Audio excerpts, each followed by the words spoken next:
Okay. And I will start the recording. All right, welcome back to another CryptoVagabonds Q&A. So today we're going to be talking about the crypto amount Kaspa. Without further ado, let me just get my screen ready and start showing that to you guys. Let me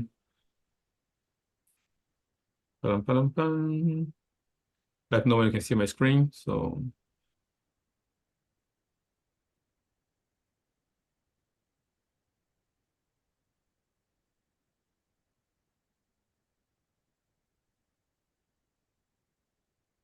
you guys see my screen?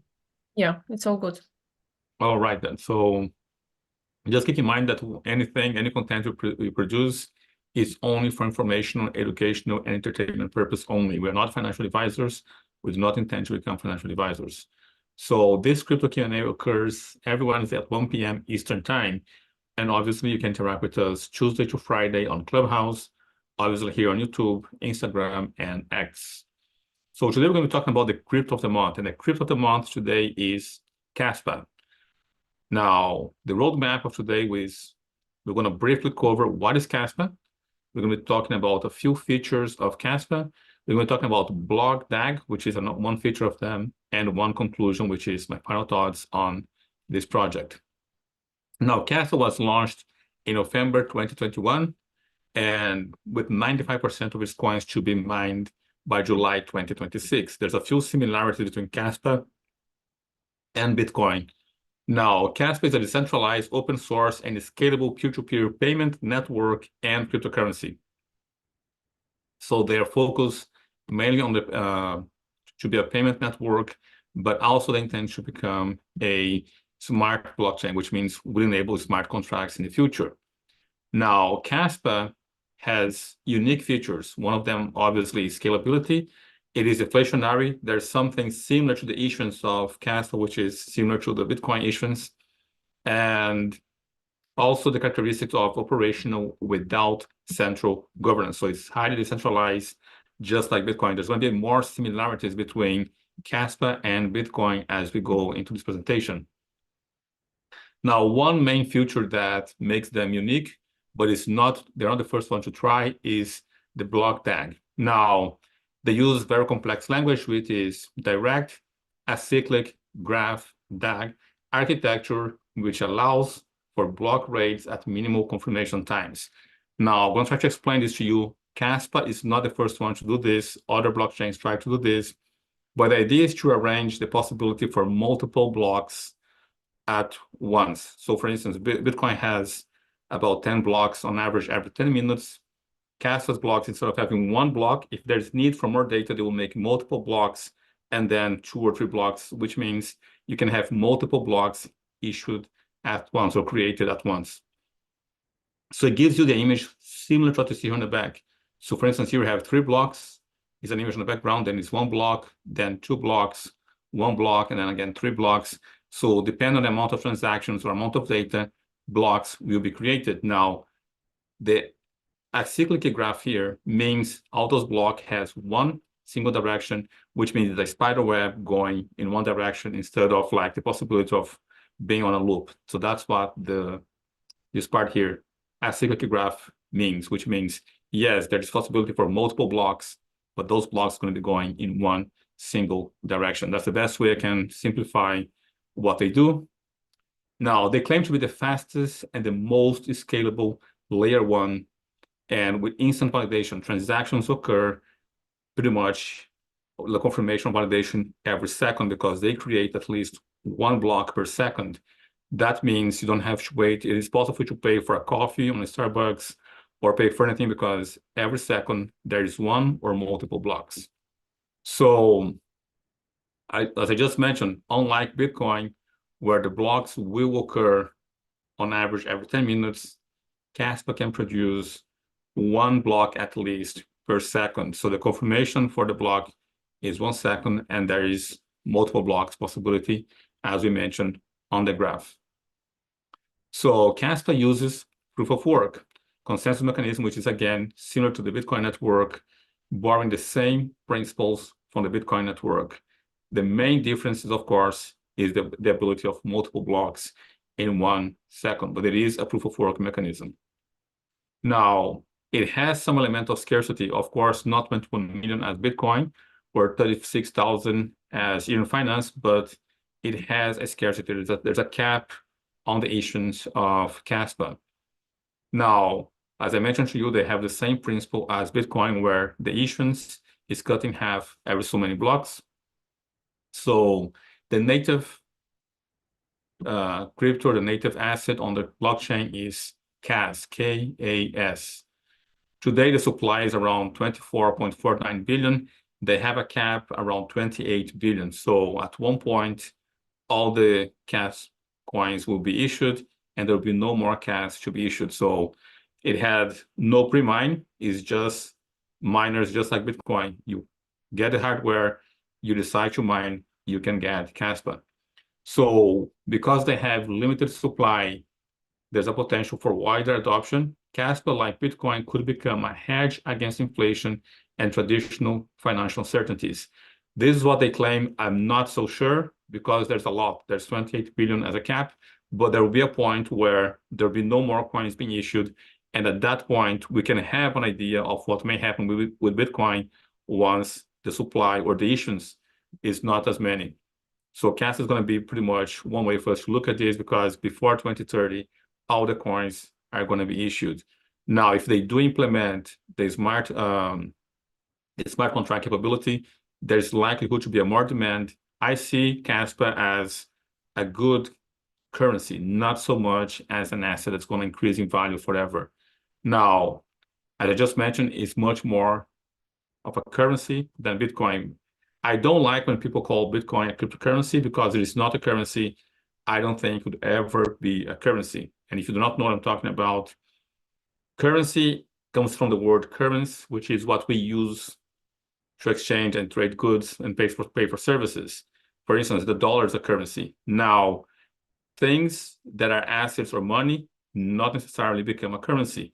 The first stage of anything to become a currency or money is to become a store of value. For instance, an art piece is a store of value. Collectibles, gold is a store of value.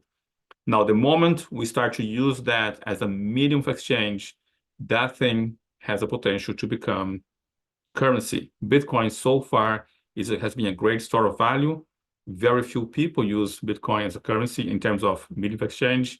So in my view, Bitcoin may not become a currency, but Kaspa is already more likely a currency than Bitcoin. So it could be that Kaspa will be a currency. So another advantage is the computational power is much lower than Bitcoin. However, you need to have, in order to make an attack, you need to have the 51% attack or 50% plus one computer to make an attack on the network. What is important for us to pay attention is, once you talk about the 51% attack, it doesn't mean you can hack people's wallet. It doesn't mean you can withdraw people's funds.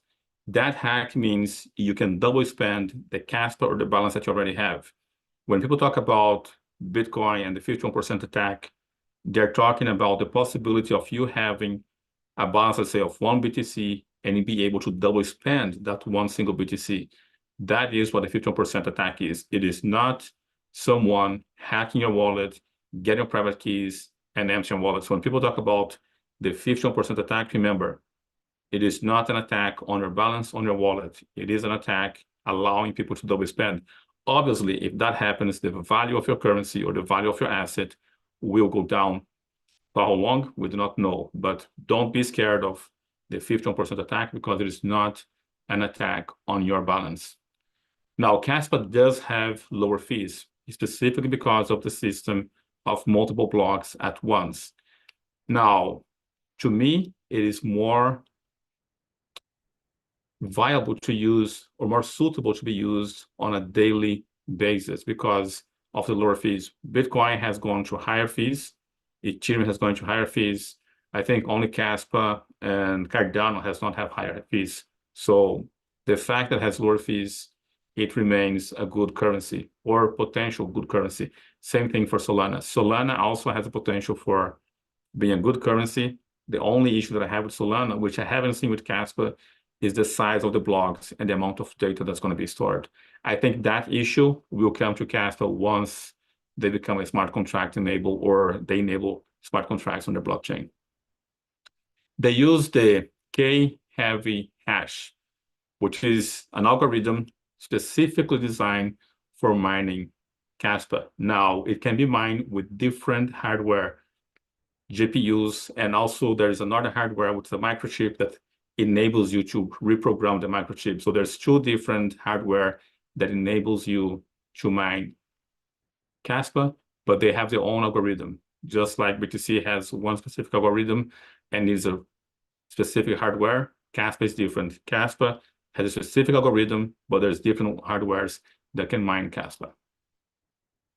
So, conclusion, my thoughts on Kaspa. Kaspa, to me, it does solve many challenges faced by blockchain networks, which is, for instance, scalability and decentralization. It seems like Kaspa may have had the possibility to have a system that is secure, scalable, and decentralized.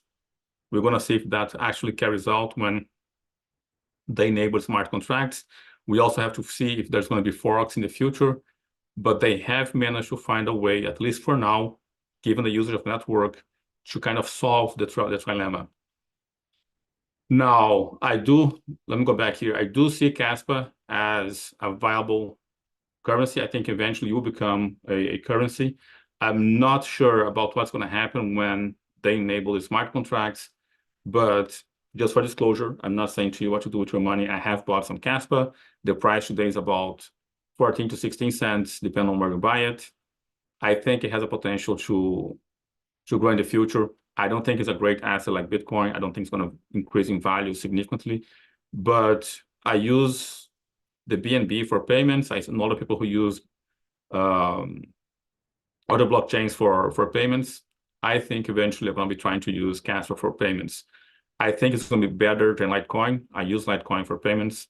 It didn't like so much. I still prefer the BNB and stable coins on the BNB chain. However, Kaspa seems to be another network that has solved the scalability and solved the payment system that we need in the space. So I'll be using Kaspa for that. I think it's going to be a currency. Again, not financial advice. I'm just disclosing to you guys what I have done and my views on Kaspa. So we cover what Kaspa is briefly. We talk about a few features of Kaspa. If you have questions about BlockTag, please ask me on the Q&A. I'm going to try to explain that better. And I gave my final thoughts on this project. I think it may have the potential. I hold some. You do whatever you want, but I think I will be using this as a payment system among friends and see what they think. So this is it for the presentation. If you want to be in more control of your money, please consider joining the Academy. Link for that from the description below. And with that, I finished the brief presentation and I'm open for questions from you guys. Well, we've got a full house while I was making the presentation. Welcome back, Lee Farrow.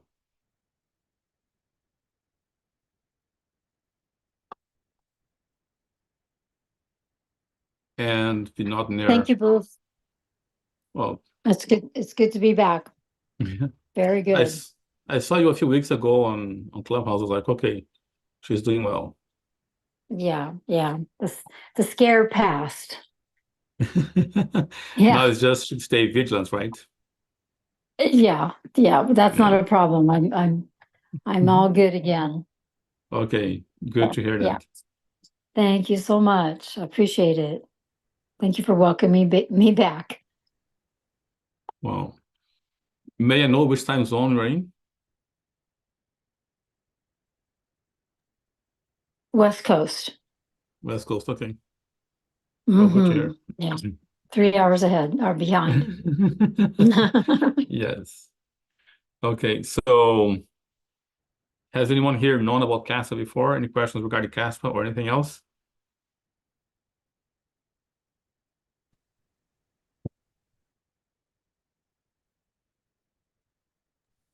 I have a question. Go for it, Ross. Is Casper currently, or are you able to tell, is it being traded more or exchanged more in certain areas or regions around the world? Because again, in the United States, we don't have You have access to access Kaspa? to all the No. toys. So I was Um, just curious. we can look. I have heard of people, like a lot of people in Dubai, like in the Middle East and Europe, using Kaspa. Most of the people that I heard talking about Kaspa, somehow they are either in Dubai or Europe. I'm sure you guys here.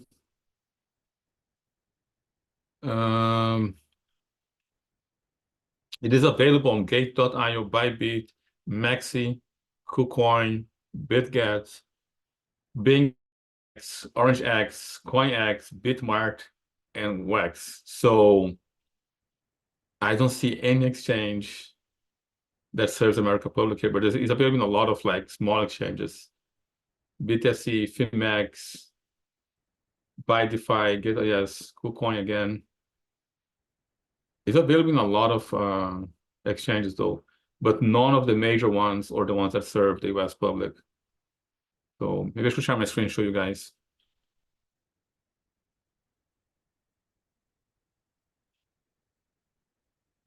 I'm very lucky. I know miners, so I bought my Kaspa directly from miners. So here we have it. So, but they're available in Maxi, KuCoin. I'm pretty sure KuCoin serves the American public. You recognize any name, Ross?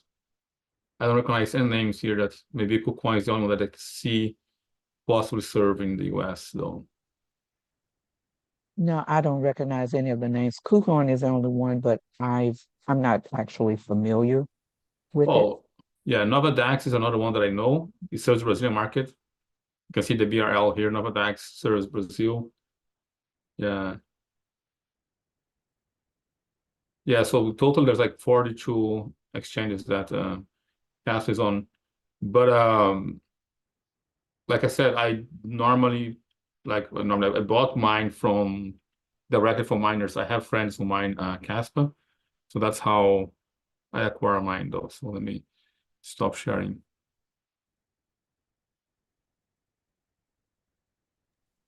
So I don't understand what's the process. I probably should know this, but I don't. For projects like Casper to get on the exchanges in America. Okay. So in America, you have an exchange, Coinbase. And what happened is Coinbase first approves some assets, then those assets become traded in America. So the process goes like this. Coinbase is pretty much two main companies. There's Coinbase, actually three. But let's say there's Coinbase Exchange and there's Coinbase Custody. Okay. So what happened is Coinbase Custody first starts to hold that asset. And as Coinbase holds that asset, doesn't get into complications, legal complications with American law, then that cryptocurrency becomes available to Coinbase and to other exchanges that serves the American public. So if you want to, a lot of people, I know people who go to Coinbase Custody, see what assets they are putting on their vaults, and then they start to buy those because they think in the future Coinbase is going to approve, and once Coinbase approve, it becomes available to the American public. Does it make sense, Ross? That is the normal pathway for assets to become available to Americans. Yes, it makes sense. I guess I was wondering, was there some type of process the projects had to go through? I don't know, legislation or legally or paperwork or anything to actually get on the exchanges. But it sounds like Okay. Coinbase is the one that Yeah. has to say, okay. Because And my Coinbase is, question then would follow up. My question then would be, what would keep Coinbase from putting, adding them to from adding Casper? Coinbase have a list of criteria that because Coinbase is very close with the SEC. Okay, they go back and forth with SEC, and they used to have a good communication. I think except until last year, beginning of this year, the communication between Coinbase and SEC kind of went a bit south. But prior to the end of last year, beginning of this year, the SEC and Coinbase, they had very good communication, and the SEC was peaking very hard on Coinbase because Coinbase was the largest, or is the largest exchange in America. So Coinbase made a list of criterias, and I think that that list is available. Let's see if we can find a list here. If I don't find the list now, I'm gonna maybe make a video about that for you guys. Coinbase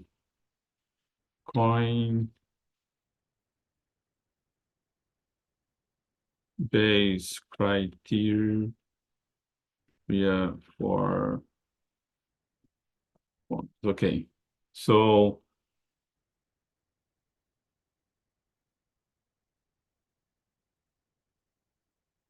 talking about stocks. Okay, Coinbase to speed up process for approving new coins.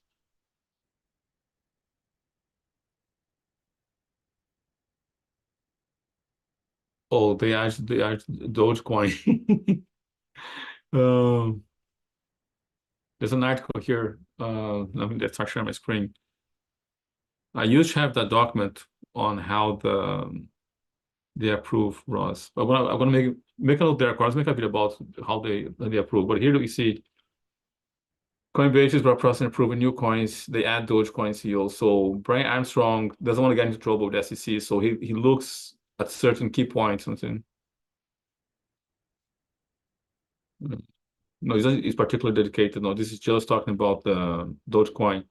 I'm gonna have to do research. About 3 or 4 years ago, I had the document. I don't know where I put the document where they have the criterias, Ross. Please, Mia and Cora, make a note. Let's make a breakdown of this. But pretty much they want to make sure that, for instance, there's a fair launch, there is no chance of being a rug pull, and so on. And it's not a security. That's another thing that they try to make sure that it doesn't fall into the category of security. Now, the category of security is very simple. It is an investment, which means people expect to make a profit. Is that profit coming from a third party, right? So pretty much the Howey test, that's the first criteria. And then they look for other things, who are people behind it. What surprises me, that it took them a long time to approve ADA, even though Charles is in America. I'm not sure if ADA is, I forgot, ADA, Coinbase. But it's not easy. Yeah, so they add ADA to their list. I used to have that list, Ross. I want to find a document and what the criteria are for, but pretty much whatever they list is like what they believe they can get away or defend arguably in front of Gary Gensler or the SEC. That's pretty much what the things are. And of course, they vet the people behind it. They want to make sure it's not a scam, because if they do sell a coin, pretty much the law goes like this: if they sell a coin that happens to be a scam, then the SEC comes after them. So That makes sense. Thank you. yeah, and incredibly enough, with all the regulation, we see that FTX managed to sell their own coin, right? The FTT coin, and that was a scam, by the way. So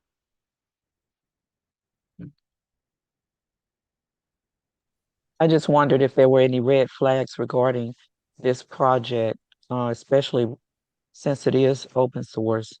I was just curious, like, what could be a potential concern for it? Like, what are the negatives? Are there any? And what would make this susceptible to being a scam? okay, like I don't think it can be a scam because of it is decentralized. You acquire by mining. It is proof of work. So in those aspects, for instance, it doesn't fall into the category of security. For instance, in that sense, it's better than Ethereum in terms of the Howey test. It does pass the Howey test. What I think it can happen with this is a rug pull, in the sense of people promoting and I don't know, and then selling. But it is decentralized enough. It is open source enough. It didn't have like venture capital into it. There's no large wallets of people who bought. People who are holding loads of it are miners. We can look at the coin distribution, I think. Let me see here, on CoinGecko. Kaspa top wallets.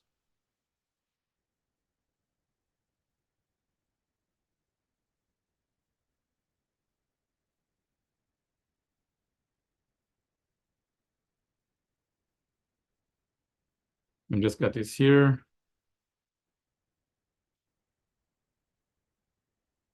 Let me share the screen so you can see this. Thank you for the question, Ross. Those questions are very good. Can you guys see my screen? Yes. Yes.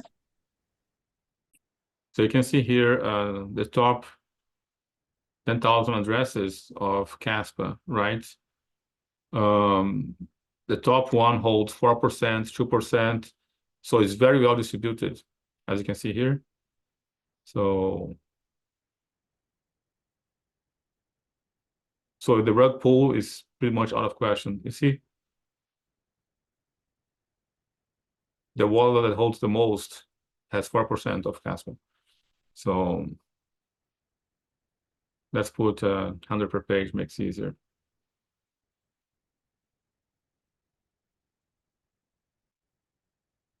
There you go.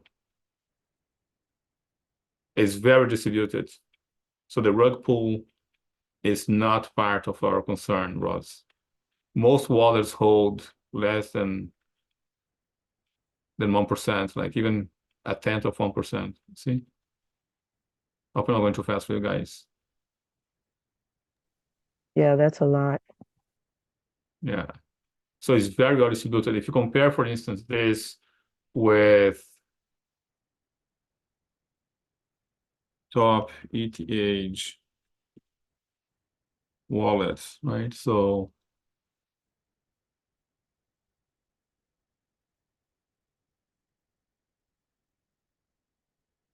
now you can see here, look, on Ethereum, for instance, you have a problem, right?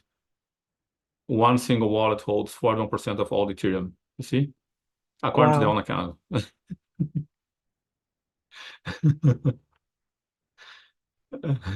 Yeah. So when you look at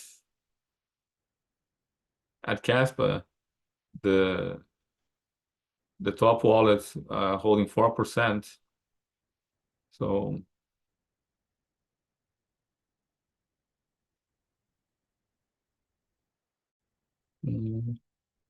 top 100 addresses, there you go. So it is 10 times more decentralized than Ethereum, you see? Yes, Is that news that to is you? a big deal. Yeah, absolutely. It definitely is. Yeah. And as for CAS, let's go there. You have it here. So it's not 15 cents, 69. What I like here is this, what is it? You guys have been receiving a training, a training academy. Oh no, this is a different one. This is not what I'm looking for. I'm looking for CAS. Here we go. Similar price. So what I like about Kaspa is that we have about 80% already mined, you see?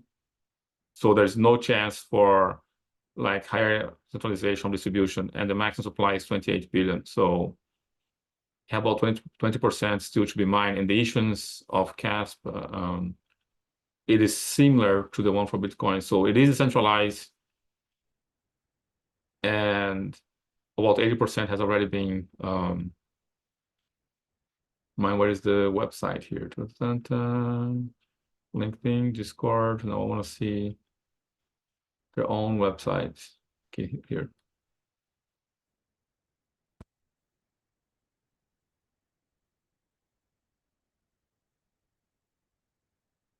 I saw the issuance. Where is it? All the mobile wallets. Here, tokenomics. You see? It's the same curve as BTC. Start with many Kaspa per block, and then it's being cut in half, and eventually the only difference is that they do this in months instead of every 4 years. I think by 2028, all of them are going to be mined already. So if you look at the issuance of BTC, it's the same principle. BTC issuance.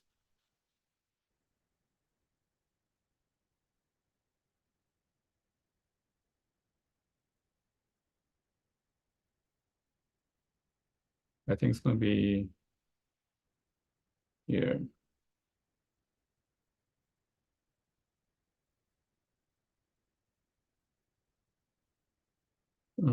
Prices charts.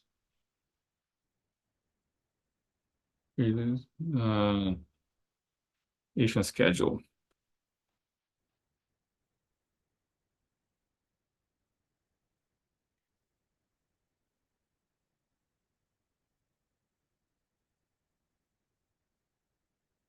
This one give me, okay. Where do I again get that issuance? Bitcoin.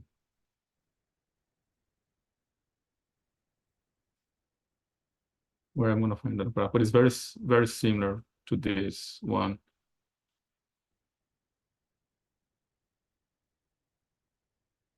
Okay, here we go. This one. Do you see? It's the same one. It's just different numbers. Where are you guys here? Do you see? Yes, I see that. Yeah. So basically, this is the curve you get once every so many blocks you kind of supply in half. So you can see here is the same. Because every so often the supply is cut in half. Okay. So this is the increase in supply, and then eventually becomes a flat line. So I think the person who did this, in my view on Kaspa is this: whoever created Kaspa, and this is just my, I could be totally wrong about this, this is pure speculation. I think they look at the history of money and they see how gold and silver correlate, right? A lot of people say all the money in the world was gold, and I can prove that it's not true because there is no money or currency in any language that is named after gold. We have dinari, which is the semantic Arabic word for silver, which is the name of the currency in most Arabic countries is dinari. We have l'argent in French, which is money, again, is the word silver. Plata in Spanish, which is silver. Sterling in English, which is silver. So it could be that gold was the reserve currency for countries and nations and empires, but the people, they were using silver as a currency, and the big players are using gold. And I think that is what's going to happen. In my view, the features are there. BTC, I think, will become the currency for countries, nations, sovereign nations, and large corporations. And then we're going to have something else being the currency for the people. Lightning is not going to cut, in my view, for the vast public. Because what Lightning does in layer 2, which is Bitcoin layer 2, Kaspa does on layer 1. So that's my view. I think whoever did this is trying to create a currency and not money. Does it make sense? Yes, actually it does. Thank you. Yeah. Did I answer your questions, Ross? And I need to find out the paper from Coinbase criteria for approving currency, a crypto asset. Yes, you answered my questions. I guess I was just curious to why Coinbase is dragging their feet. Yeah, on this project, because again, I know in the US things get a lot more complicated, but actually Kraken is the only one. I guess I need to check with them too. So does Kraken follow Coinbase? Do you know, like in whatever they do, is that pretty much how it works? Yeah, so other exchanges will follow Okay. Coinbase. Yeah. Gotcha. Okay.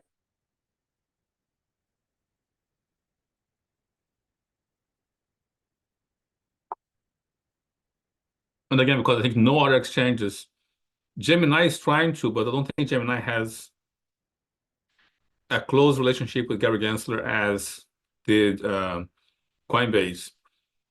Well, I know that FTX had a good relationship with Gensler, but FTX is a whole different story. But in terms of like legit exchanges, I think in the US you have Gemini, Coinbase, and Kraken. Those are the three main, very legitimate exchanges in the US. But Coinbase used to have great communication with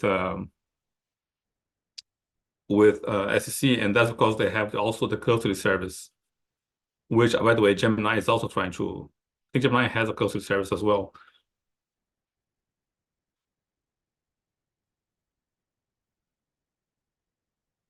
So Marcus is just listening.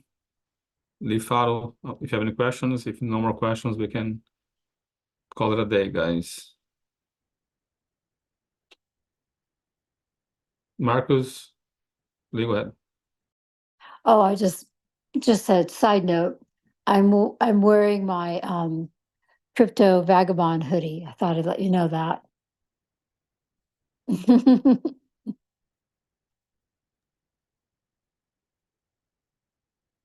Yeah, we have a few. Yeah. That was a nice one. Thank you, Lali, for your help, though. Yeah. That was a We fun didn't- project. It was, yeah.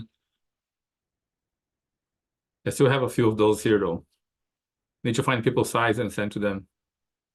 Or if they come to Europe, we can give it to you guys, can have a chance to try it on. The CryptoVagabonds hoodies. Yeah. Maybe I should show that to the public. I'm definitely interested. Yeah, I'll show you. Hold on. I want to get to guys. Show it.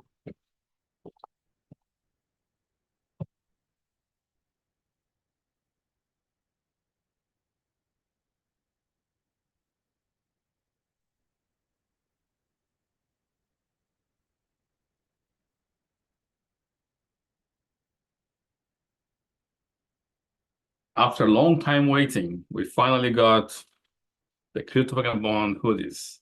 And they come in two colors. Dark blue with the CryptoVagabonds logo on the back. And for those who want to wear in not such cold weather, you have in also light gray, also with the logo on the back. So Nice. yeah. I I'll think put my Georgie size in the chat. Yeah. I said I'll put my size in the chat, my order. Yeah. Okay. I have a box here of those. I think Georgi has his.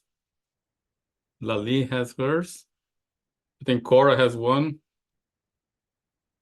I'm not sure who else has those hoodies though.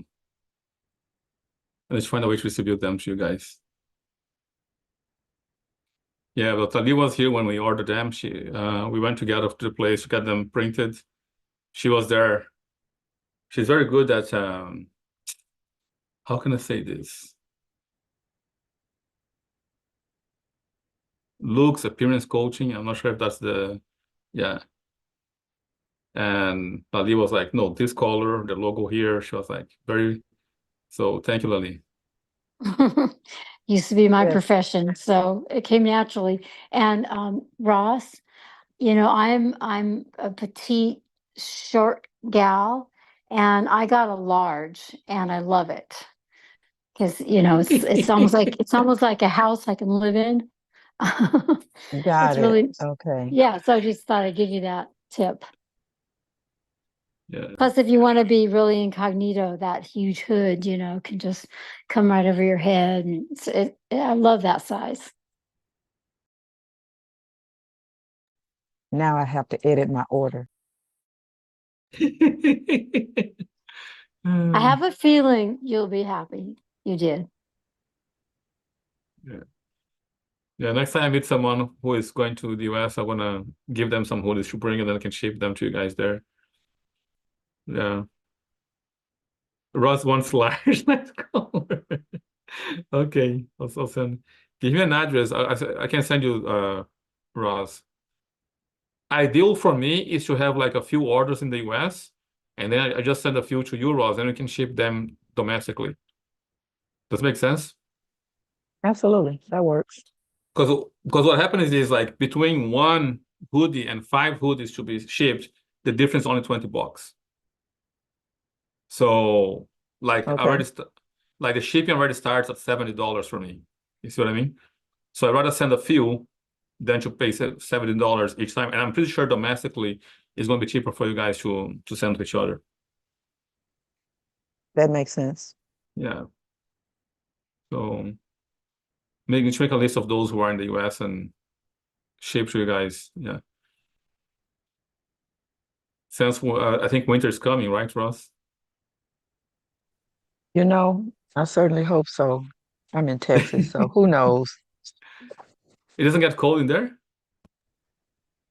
We practically did not have a winter this for the past couple of years, at least where I am. Let me say that. Okay, what So, was the yeah. lowest temperature?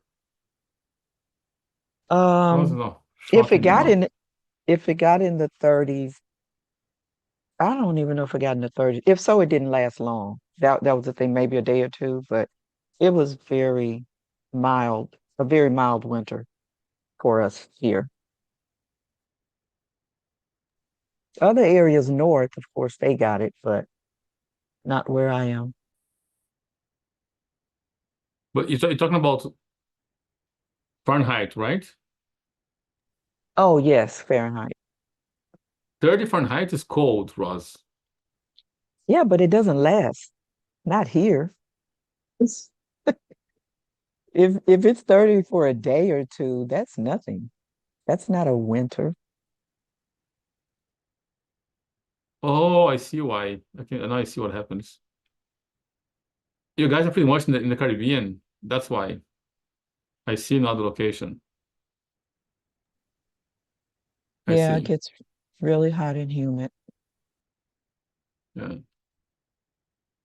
I think maybe Armadillo or Loubloc, which is a bit higher north, you can have like more of a cold temperature. I see. Yes. And But I think even Austin, Dallas gets a lot colder. They get some freezing temperatures, even in Dallas, anywhere north of there. yeah. So where I come from, I would say, let me see, it is in Fahrenheit, 15 degrees Celsius. Fahrenheit to Celsius. When it's below 25 here, everybody is wearing a jacket, not just 15. So I want to see what it is, 25. So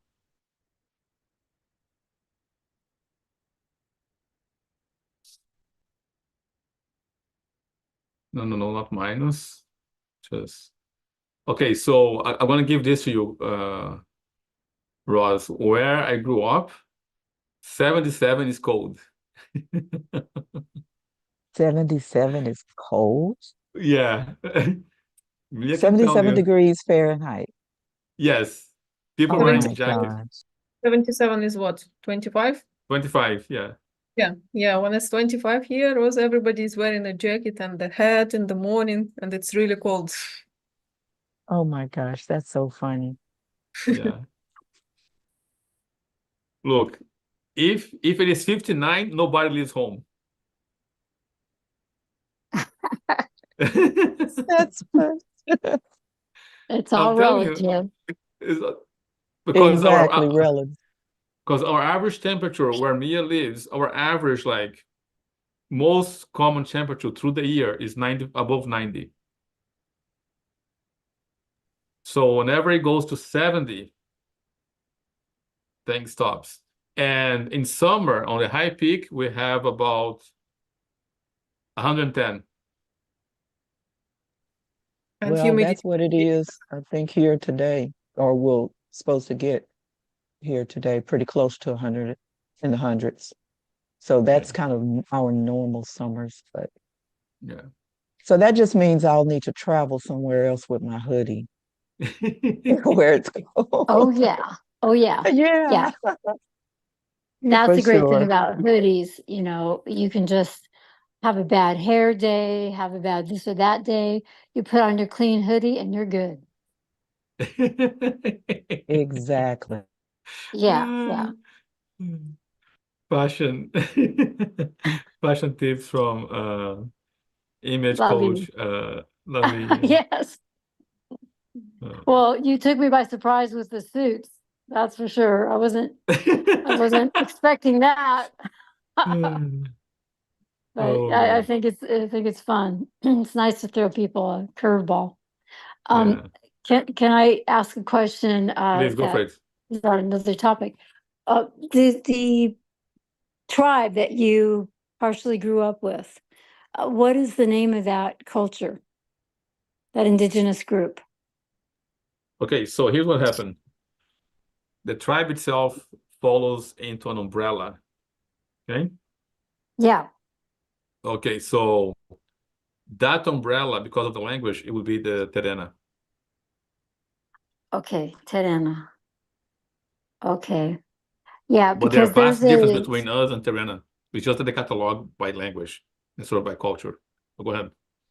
well, there's a group coming to town from the Yamamoto, Mm-hmm.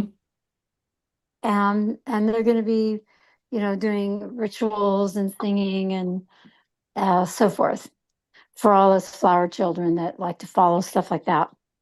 And yeah, so I was just wondering if that would be representative of the culture you were involved in. No, Yamamoto is a different region. Uh-huh. We can show you here. Dun, dun, dun, dun. Let's see here, we can show you the Yamamoto location.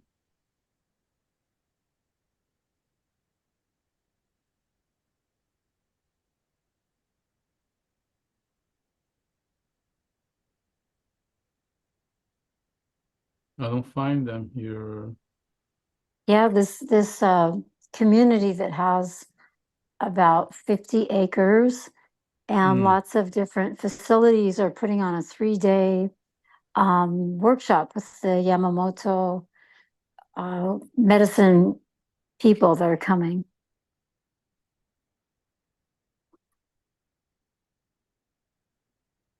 Strange, Google doesn't show me the Yamamoto. Hmm. Let me... No, they don't show me the Yamamoto here. But it's a different region. It's further north from us. Mm-hmm. More influenced by the Andes, perhaps? Not sure. Let me see. Could Not be, that far. Mm-hmm. but they're further north. Mm-hmm. We have Yanomami, Utano, Shabante. No, they don't show the Yamamoto here. They didn't make it to the list. Okay.